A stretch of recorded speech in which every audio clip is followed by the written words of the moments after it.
Good morning everyone, मैं लोकेश चौधरी आप सबका श्री श्याम एजुकेशन ग्रुप की ऑनलाइन क्लासेज में हार्दिक अभिनंदन है। बीएससी पार्ट सेकेंड ईयर में 5वीं यूनिट रेडॉक्स पोटेंशियल चल रही थी। उसमें हमने लैटिमर नियम देखा था जो 1952 में लैटिमर नियम के द्वारा दिया गया था। आपके पास में जो लैटिमर वैज्ञानिक था उसके द्वारा दिया गया था। उसके अनुसार यदि आपके पास में कोई सेल है उसमें सेल अभिक्रियाओं का जो विभव है उसका मान अगर आपके पास में 0.6 वोल्ट से अधिक होता है 0.6 वोल्ट से अधिक होता है तो वह अभिक्रिया क्या होती है, संपन्न होती है, जिसको हम लैटिमर नियम कहते हैं। इसको हम 0.6 वोल्ट रूल्स भी कहते हैं। इसके बाद हमने रेडॉक्स विभव का जो एनालिसिस किया था, विश्लेषण किया था, जिसमें आपके पास में यदि कोई अभिक्रिया वामावर्त दिशा में होती है, वामावर्त दिशा में होती है तो वह अभिक्रिया क्या होती है, संपन्न होती है। इसी के साथ में हमने नेक्स्ट फिर हमने आपके पास में नाइट्रेट वाला N2O4 वाला एग्जांपल देखा था, जिसमें हमने एक ग्राफ बना के उसको समझा था। उससे के आगे आपके में एक एग्जांपल लेते हैं जिसमें नीले रंग के आपके पास में नेक्स्ट एग्जांपल है नीले रंग के CuSO4 के विलयन में, नीले रंग के कॉपर सल्फेट के विलयन में जिंक की छड़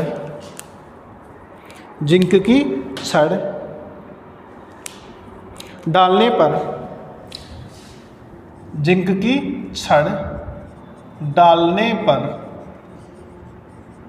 इसका नीला रंग गायब हो जाता है, नीला रंग गायब हो जाता है। ठीक है, कॉपर सल्फेट के विलयन में Zn की छड़ डालने पर इसका नीला रंग गायब हो जाता है। उसका क्या कारण है, उसमें अभिक्रिया कैसे होती है, उसको हम समझे।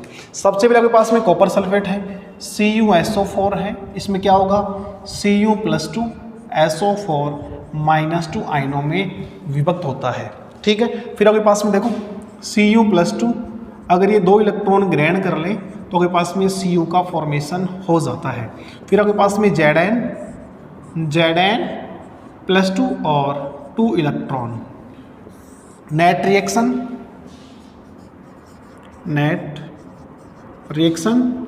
Cu+2 प्लस Zn और Cu+Zn+2। ठीक है, इस अभिक्रिया में आपके पास में इलेक्ट्रोड विभव है, यानी कि E0 सेल बराबर ये आपके पास में E0 Cu+2 Cu, ये आपके पास में होता है 0.76 वोल्ट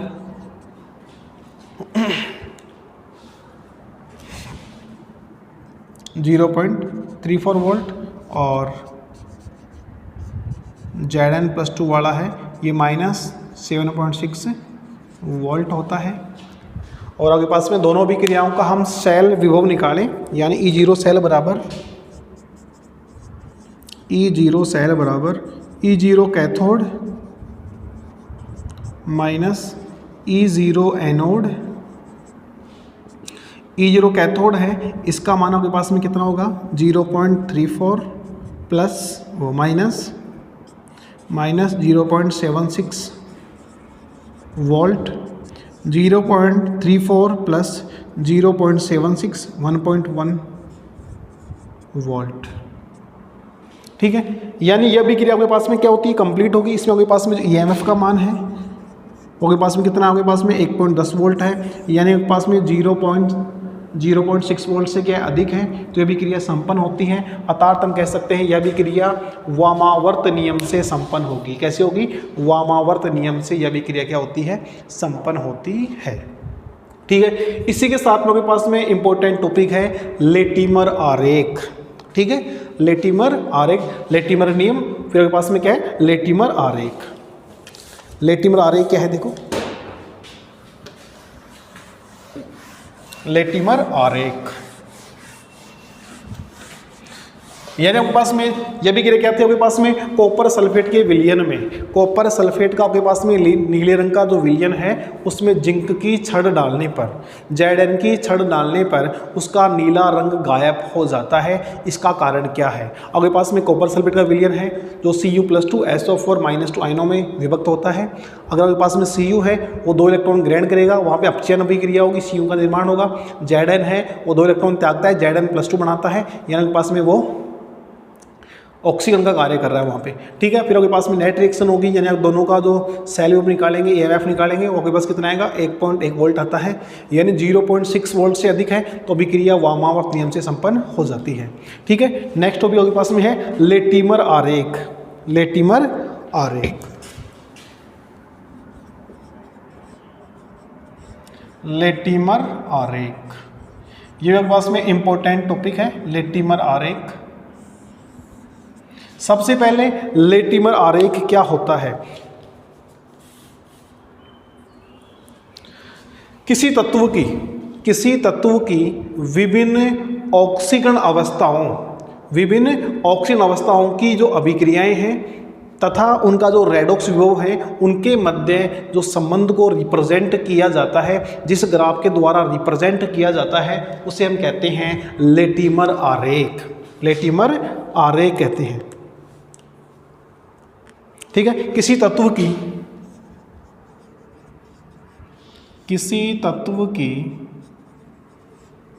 विभिन्न ऑक्सीकरण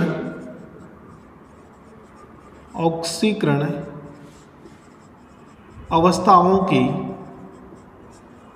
विभिन्न ऑक्सीकरण अवस्थाओं से संबंधित ऑक्सीकरण अभिक्रिया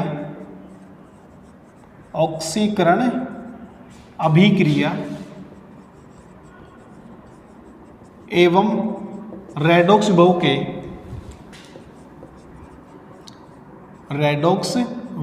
के विभिन्न मानों के मध्य रेडॉक्स विभव के विभिन्न मानों के मध्य संबंध को व्यक्त करने वाले आरेख को लेटिमर आरेख कहते हैं। कोई भी आपके पास में तत्व है, कोई भी आपके पास में धातु है, उसकी ऑक्सीकरण अवस्थाएं हैं, ऑक्सीकरण अवस्थाओं से संबंधित। जैसे आपके पास में मैग्नीज है Mn+2, Mn+3, Mn+4, Mn+5, ठीक है, उससे संबंधित ऑक्सीकरण अभिक्रियाएं एवं रेडॉक्स विभव के विभिन्न मानों के मध्य संबंध को व्यक्त करने वाला आरेख या ग्राफ लेटिमर आरेख कहलाता है। यानी अपन कोई भी धातु लेंगे, ठीक है, उस धातु के आपके पास में विभिन्न क्या हो सकती हैं, ऑक्सीकरण अवस्थाएं हो सकती हैं, और विभिन्न आपके पास में ऑक्सीकरण अवस्थाएं होंगी तो वहाँ आपके पास में ऑक्सीकरण अभिक्रिया भी क्या होंगी, भिन्न भिन्न होंगी।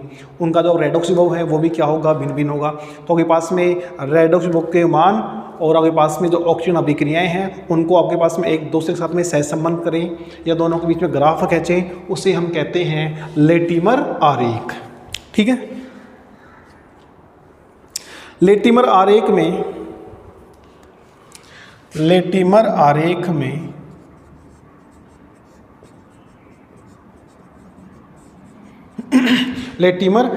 में किसी तत्व की विभिन्न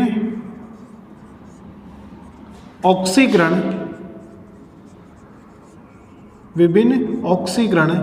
अवस्थाओं को घटते क्रम में व्यवस्थित किया जाता है।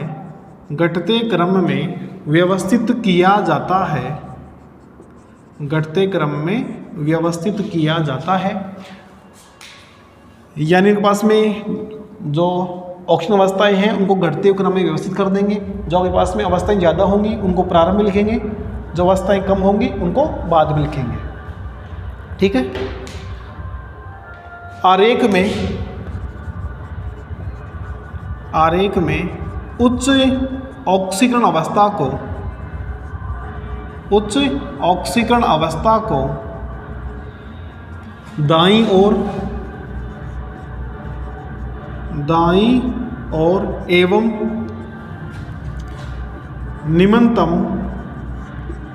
ऑक्सीकरण अवस्था को बाईं ओर लिखा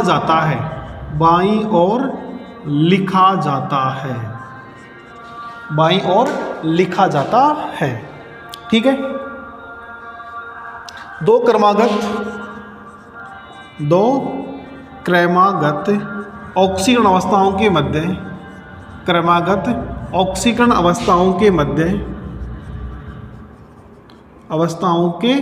मध्य एरो मध्य तीर का चिन्ह लगाया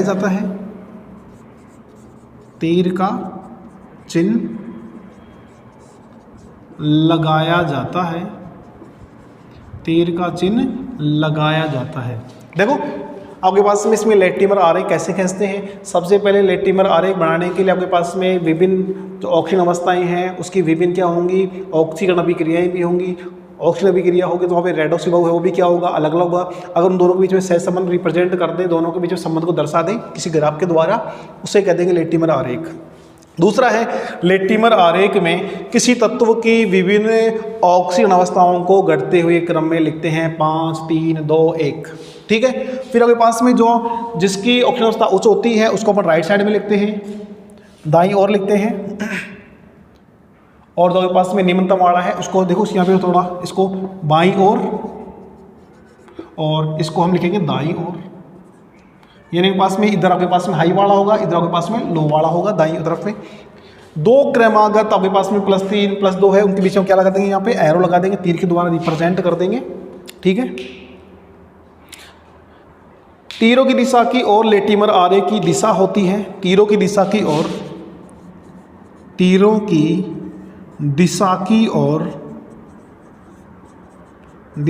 ओर लेटिमर आरेख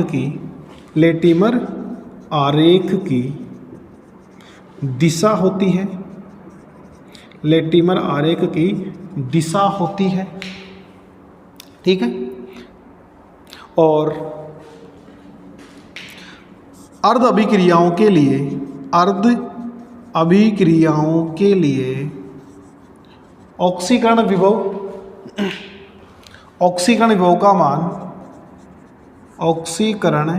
विभव का मान तीर के ऊपर लिखा जाता है। ठीक है। इसको आप नोट करो।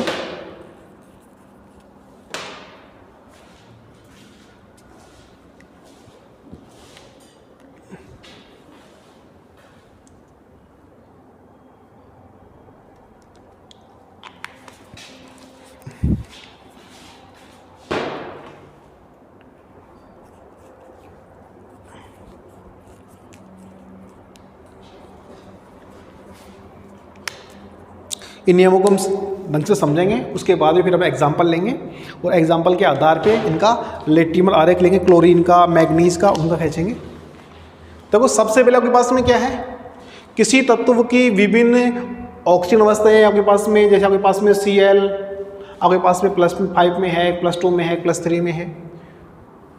जो आपके पास में ऑक्सीजन अवस्थाएं, जो ऑक्सीजन अभिक्रियाएं हैं और रेडॉक्स विभव है, उनके बाद आपके पास में ग्राफ है, वो आपके पास में लेटिमर आरेख कहलाएगा। ठीक है। फिर आपके पास में लेटिमर आरेख में किसी तत्व की विभिन्न ऑक्सीजन अवस्थाओं को घटते हुए क्रम लिखना है 7, 5, 3, 2, 1, 0। ठीक है। फिर आपके पास में जो हाई वाले हैं वो आपके पास में बाईं ओर होंगी, जो लो वाली है वो दाईं ओर होंगी, दाहिनी तरफ होंगी। ठीक है। उनके बीच में आपके पास में एरो लगा देंगे और एरो के ऊपर आपके पास में जो एरो चल रहा है उसी दिशा में आपके पास में लेटिमर आरेख चल रहा है। जो एरो होगा उस एरो के ऊपर आप क्या करेंगे, ऑक्सीजन विभव का मान लिख देंगे। ठीक है। इस पर हम एग्जाम्पल देखें।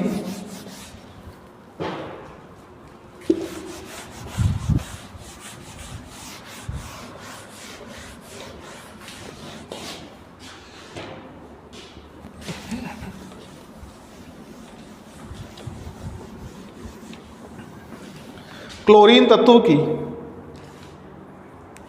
क्लोरीन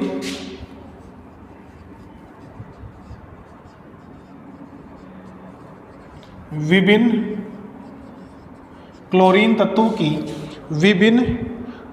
ऑक्सीकरण अवस्थाओं के लिए विभिन्न ऑक्सीकरण अवस्थाओं के लिए लेटिमर आरेख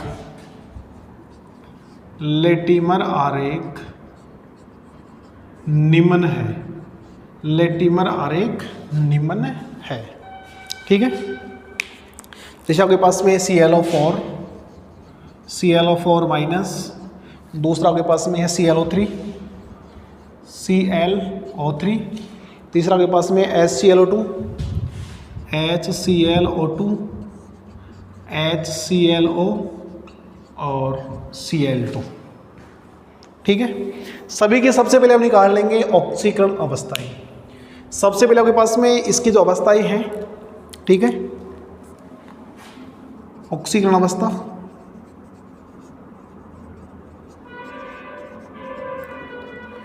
X यहाँ के पास में कितनी है, +7 है। ClO4 minus X minus 8 minus 1, तो -1 और आपके पास में +8, तो 7 बच गई। यहाँ पे आपके पास में कितनी होगी, +6 होगी। यहाँ आपके पास में कितनी होगी, +5। यहाँ पे आपके पास में इसके लिए आपके पास में कितनी होगी, 1 X माइनस 4, यहाँ पे आपके पास कितनी है, 3 है। और इसकी आपके पास में कितनी होगी, 1 X माइनस 2, यानी इसकी कितनी आपके पास में 1 है, +1, या आपके पास में कितना है, 0 है।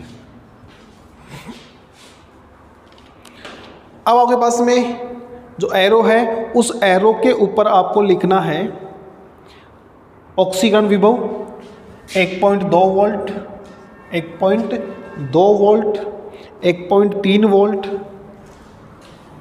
1.3 वोल्ट, 1.5 वोल्ट, 1.5 वोल्ट और 1.6 वोल्ट।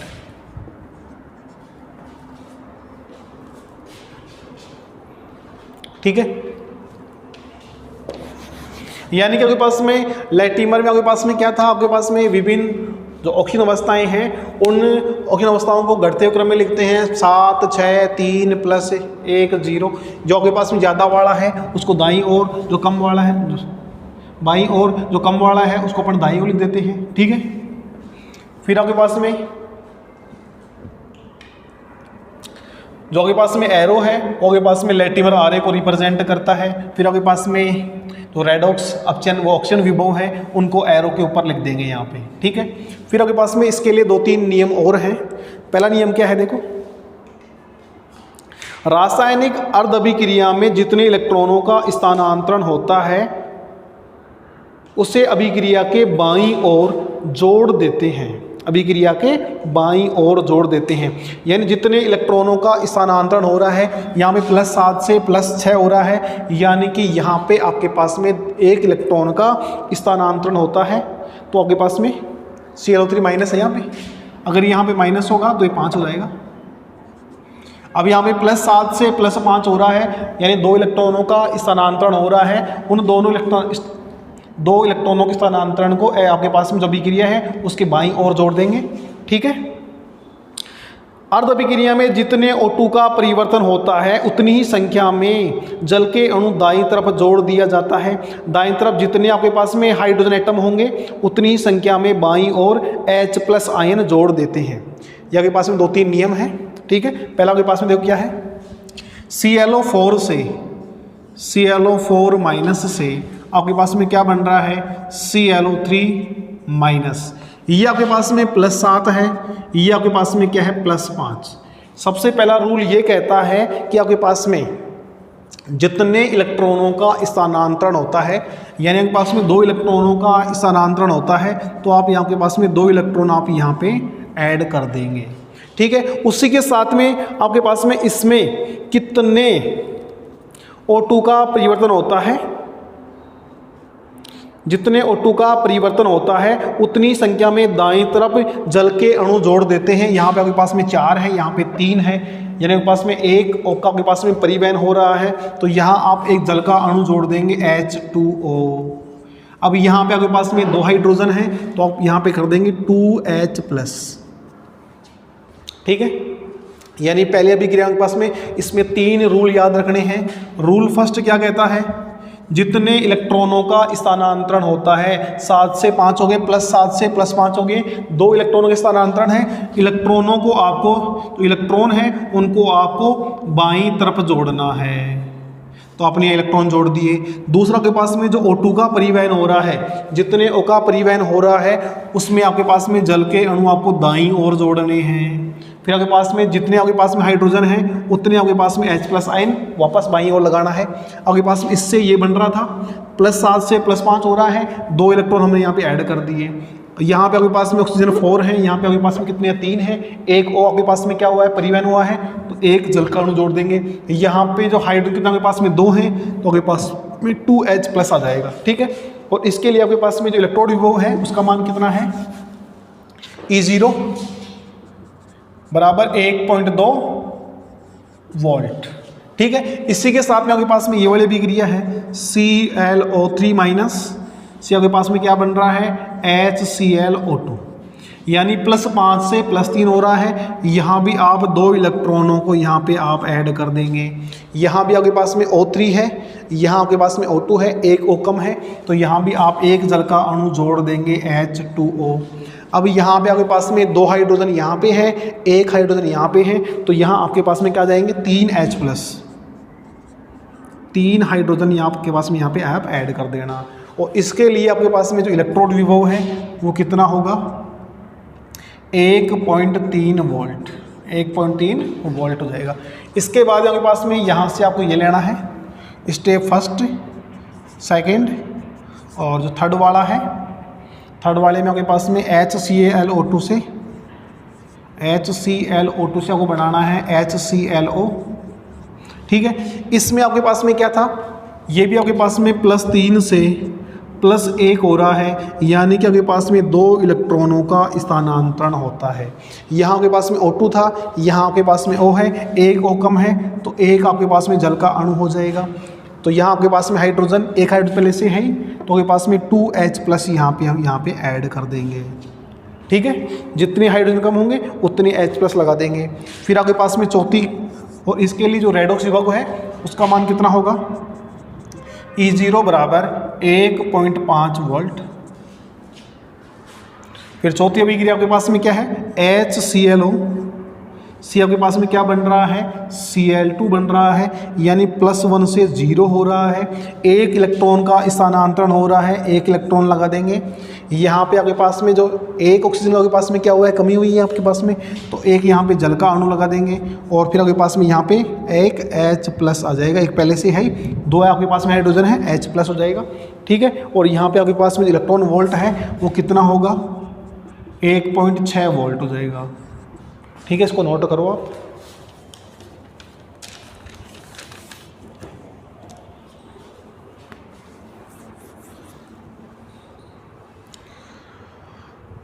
ये हमने एग्जांपल डायरेक्ट लिया था, अब इसके आधार पे हम लिख देते हैं अभिक्रिया। क्या लिखते हैं, अभिक्रिया टोटल आपके पास में अभिक्रिया लिखे हम। इस अभिक्रिया के लिए लेटिमर आरेख, इस अभिक्रिया के लिए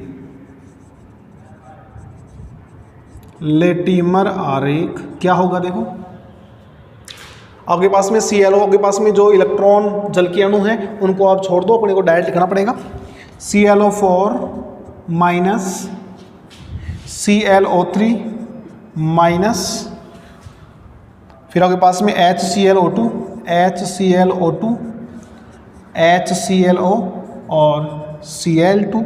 ये आपके पास में +7 था, ये +5, ये +3, ये +1 और ये आपके पास में 0। ठीक है, इसके लिए आपके पास वो कितना, आपके पास में 1.6 वोल्ट है, और ये आपके पास में 1.2 वोल्ट, 1.5 वोल्ट और 1.6 वोल्ट। ठीक है, ये आपके पास में क्लोरीन की विभिन्न जो ऑक्सीजन अवस्थाएँ हैं उनके लिए आपके पास में क्या है, लेटिमर आरेख है। इनको बनाओ आप, फिर हम आगे मैग्नीज की बात करेंगे।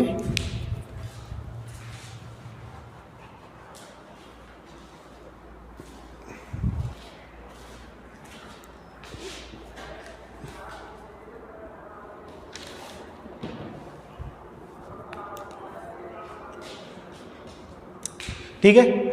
यानी आपके पास में ClO4 से ClO3 बन रहा है, तो वहाँ पे आपके पास में क्या होगा, जितने आपके पास में इलेक्ट्रॉनों का परिवहन होता है, आपके पास में देखो +7 से +5 हो गया, 2 हो गया, तो आपके पास में 2 इलेक्ट्रॉन में ऐड कर दिए।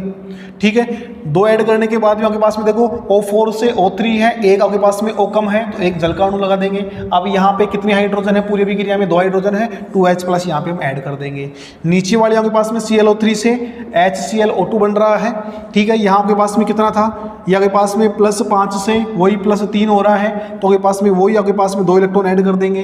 फिर आपके पास में जो हाइड्रो आपके पास में जो ऑक्सीजन है, यहाँ पे आपके पास में 3 थे, यहाँ आपके पास में 2 हैं, एक जल का अणु लगा देंगे। अब यहाँ पे आपके पास में 2 और 3 हाइड्रोजन है, यहाँ आपके पास में 3 H+ हाइड्रोजन लगा देंगे। ठीक है, फिर आपके पास में HClO2 से HClO लेंगे, +3 से +1। ठीक है, 2 आपके पास में इलेक्ट्रॉनों का स्थानांतरण हो रहा है, 2 इलेक्ट्रॉन ले लेंगे, तो आपके पास में एक जल का अणु लगा देंगे। ठीक है, O2 से आपके पास में O हो गया है, एक O कम हो गया आपके पास में, तो आपके पास में हाइड्रोजन 3 है इसमें आपके पास एक पहले से है, 2H+ आ जाएगा। इसमें आपके पास HClO से Cl2, यानी आपके पास +1 से 0 हो जाएगा। यहाँ आपके पास में एक O कम हो रहा है, आपके पास में एक जल का अणु लगा देंगे साइड में, और फिर आपके पास में क्या होगा, तो आपके पास में एक इलेक्ट्रॉन और आपके पास में 2 हाइड्रोजन है, एक पहले से है, एक H+ आ जाएगा। फिर आपके पास में इन सभी को आपके पास में इसके द्वारा ग्राफ के द्वारा रिप्रेजेंट कर देंगे। ये आपके पास में लेटिमर आरेख है, हमने पहले डायग्राम बना दिया था इसका, ये आपके पास में क्या है, ऐसे भी क्रिया लिखे और फिर हम लिखते हैं लेटिमर आरेख।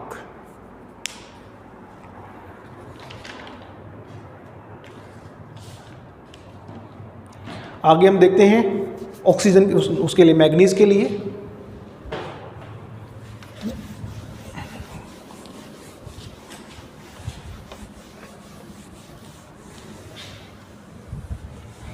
मैग्नीज के लिए मैग्नीज की Mn की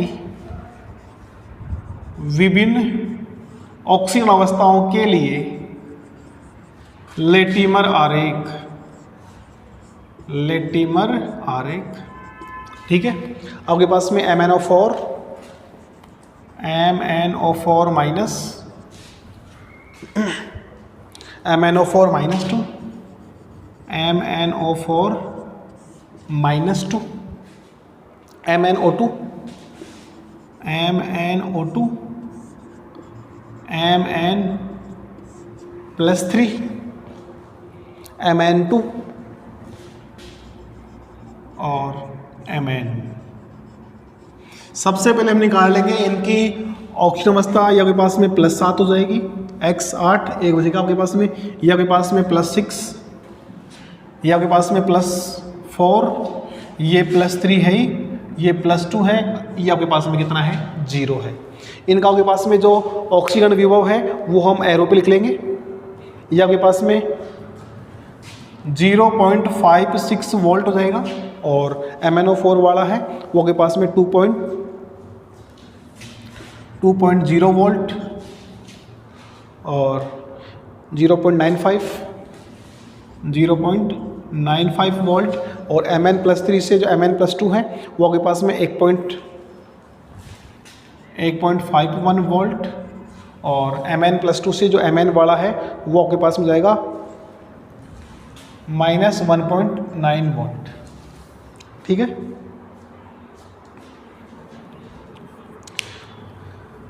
+7 से +6 +4 +3 +2 और 0।